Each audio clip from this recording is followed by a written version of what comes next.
এই ছাত্রলীগ নিষিদ্ধ করে দিন। যারা আমার মায়ের বুক খালি করবে তারা এদেশের শিক্ষাঙ্গনগুলোকে কসাইখানায় পরিণত করবে। আমার মায়ের সন্তানেরা পড়তে গিয়ে লাশ হয়ে মায়ের করে ফিরে আসবে। এমন ছাত্র রাজনীতি আমরা দেখতে চাই না।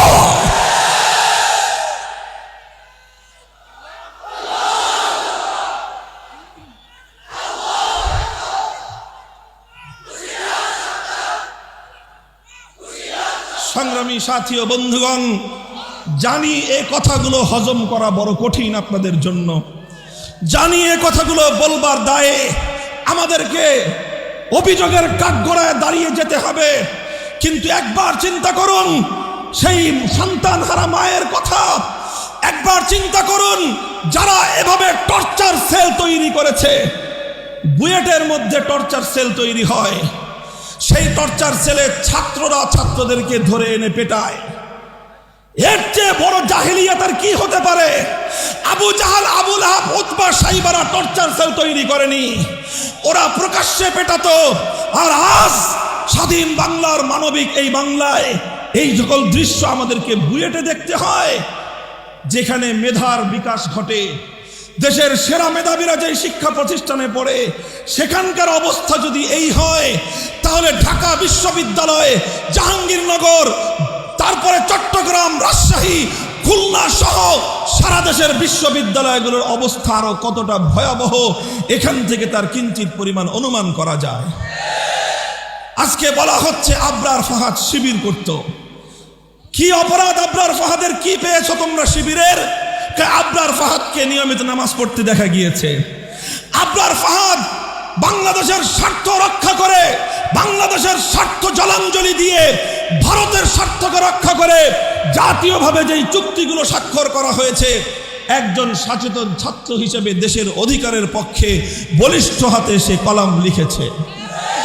সামাজিক যোগাযোগ মাধ্যম তার হাতে ছিল, সে তার সামর্থ্যের আলোকে তার স্বাধীন মতামত ব্যক্ত করেছে। যদি স্বাধীন মতামত ব্যক্ত করার কারণে অপরাধী সাব্যস্ত হতে হয়, তাহলে তো এই বাংলার স্বাধীন মাটিতে সর্বপ্রথম মরহুম আব্দুল হামিদ খান ভাসানী ফারাক্কাবাদের বিরুদ্ধে লং মার্চ করেছিলেন। শাইখুল হাদিস বাবরি মসজিদ শহীদের বিরুদ্ধে লং মার্চ করেছিলেন। আজ আবরার ফাহাদ সে যা করেছে, আব্দুল হামিদ খান ভাসানী বেঁচে থাকলে এর চেয়ে বেশি কিছুই করতেন।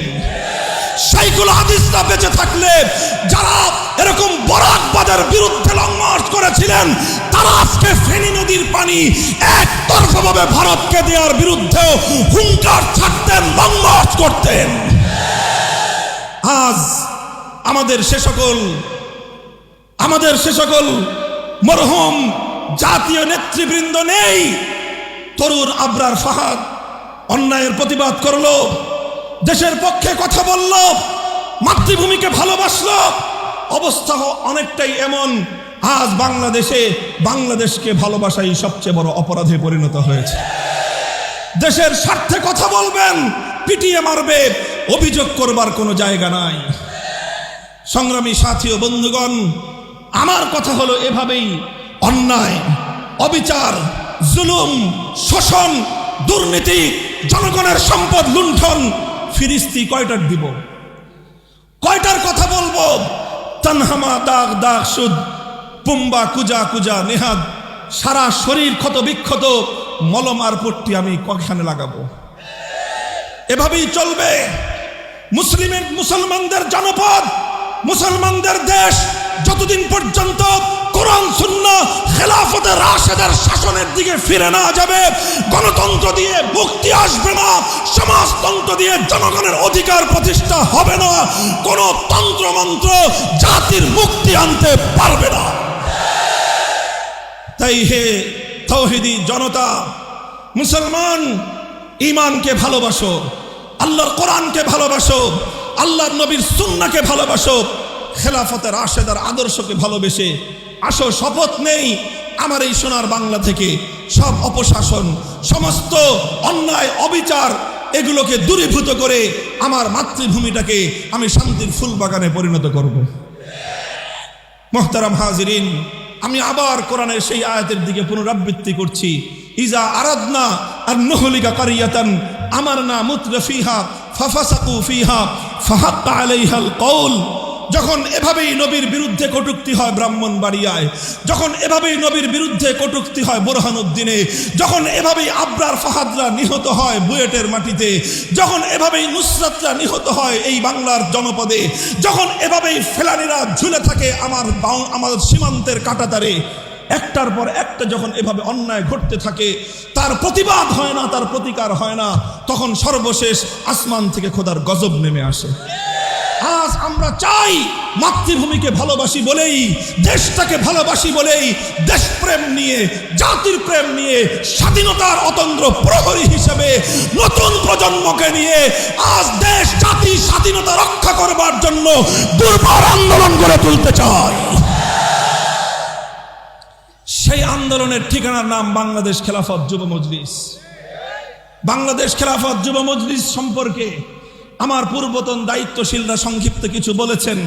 আজকের এই পরিসরে খুব দীর্ঘ কোনো কথা বলার অবকাশ আমাদের নেই, তবে আমি বলতে চাই, হাফিজ জি হুজুর রহমতুল্লাহ আলাই 1981 সালে যেই স্বপ্ন দেখে খেলাফতের ঝান্ডা উড্ডীন করেছিলেন, শাইখুল হাদিস আল্লামা আজিজুল হক রহমতুল্লাহ আলাই যেই স্বপ্ন নিয়ে 1989 সালে খেলাফতের ঝান্ডা উড্ডীন করেছিলেন, তাদের রেখে যাওয়া সেই অসমাপ্ত কাজকে মঞ্জিল পর্যন্ত পৌঁছানোর জন্যই হাফিজ জি এবং শাইখুল হাদিসের সন্তানেরা বাংলাদেশ খেলাফত যুব মজলিসের পতাকাকে নিয়ে মঞ্জিলের দিকে ছুটছে ইনশাআল্লাহ। বাংলাদেশ খেলাফত যুব মজলিস শুধুমাত্র রাজনৈতিক সংগঠনের নাম নয়। বাংলাদেশ খেলাফত যুব মজলিস শুধুমাত্র বিশাল বিশাল সম্মেলনের মাধ্যমে শোডাউন করার কোনো মঞ্চের নাম নয়। আজ এই মঞ্চে দাঁড়িয়ে বিশাল সম্মেলন, আমরা অনেকেই আনন্দে উদ্বেলিত, আমরা অনেকেই উদ্বেলিত, আনন্দের আতিশয্যায় আমরা অনেকেই মোহিত। কিন্তু আমি বলতে চাই, বাংলাদেশ খেলাফত যুব মজলিসের কাছে বিশাল সম্মেলনের এই সফলতাই এটা সাফল্যের একমাত্র মানদণ্ড নয়। বাংলাদেশ খেলাফত যুব মজলিস এদেশে যুব এবং তরুণ প্রজন্মকে আগামী দিনের ইসলামী আন্দোলনের দায়িত্বশীল হিসেবে গড়ে তুলবার জন্য এক দীর্ঘমেয়াদী সংগ্রামের পথ বেছে নিয়েছে।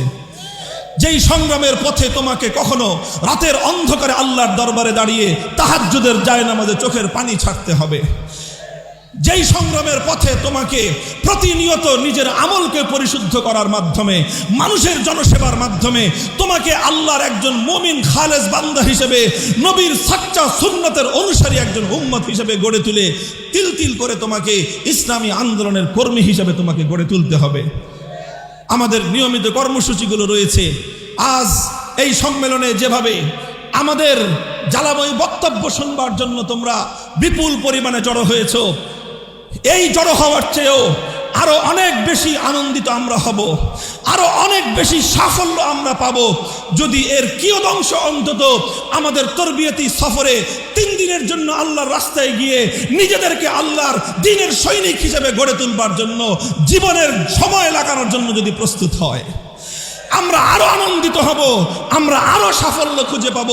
এই বিশাল সম্মেলনের অন্তত 1/10 প্রতি মাসে আমাদের ইসলাহী মজলিসের সব গুজারিতে গিয়ে শেষ সাথে আল্লাহ আল্লাহ জিকিরে যদি তারা শামিল হয়। সংগ্রামী সাথী ও বন্ধুগণ, ফরিদপুরের শীর্ষ ওলামায়ে কেরাম হাফিজ জি হুজুর শাইখুল হাদিস পীর সৈয়দ ফজলুল করিম মুফতি আমিনী রহমতুল্লাহ আলাইহিদের এখানে অনুসারীরা, তাদের সহকর্মীরা, তাদের দীর্ঘ সাহচর্য প্রাপ্তরা এখানে বিদ্যমান।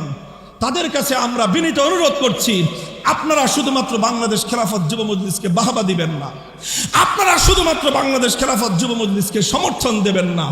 আমি আজ শাইখুল হাদিসের সন্তান হিসেবে আপনাদের কাছে দায়িত্ব এবং আমানত রেখে যাই, খেলাফত যুব মজলিসের প্রতিটি অ্যাক্টিভিটি, প্রতিটি কার্যক্রমকে আপনারা মানদণ্ড দিয়ে বিচার করবেন। যেখানে ভুল দেখবেন শুধরে দিবেন, যেখানে অতিরিক্ত আত্মপ্রদর্শনী দেখবেন, কেউ নিজেকে নেতা হিসেবে জাহির করতে চায়, ওকে ডাক দিয়ে শুধরে দিবেন। যাকে দেখবেন নিজের আত্মপ্রদর্শনীর জন্য যুব মজলিসের ব্যানারকে ব্যবহার করছে, আপনারা তার হাত থেকে যুব মজলিসের ব্যানার কেড়ে নেবেন, আমাদেরকে সংবাদ দিবেন, আমরা তার বিরুদ্ধে সাংগঠনিক ব্যবস্থা গ্রহণ করব ইনশাআল্লাহ। সংগ্রামী সাথী ও বন্ধুগণ, সর্বশেষ কথা হলো, আজ